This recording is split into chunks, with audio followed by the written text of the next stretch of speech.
Hello, magandang araw mga kaprobinsya. Heto yung ating mga bougainvillea. Medyo may bulaklak naman sila. Ayan, kung mapapansin ninyo, ganyan, mabulaklak sila. Kaya lang hindi na ganun kaganda, hindi rin ganun kadami. No? Ito yung Mr. and Mrs. Tima natin.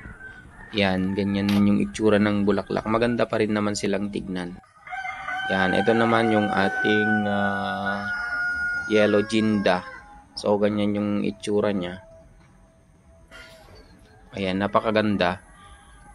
Kaya lang hindi ko sila gaanong naasikaso. Ito naman yung ating Vera Pink, ano.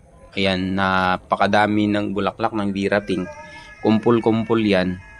Pero ayan, medyo matamlay din, kulang no, yung mga sanga niya. Ito naman yung ating splash, pink splash yan. So ito yung mga paborito ko. Isa rin ito yung ating Indian Chitra.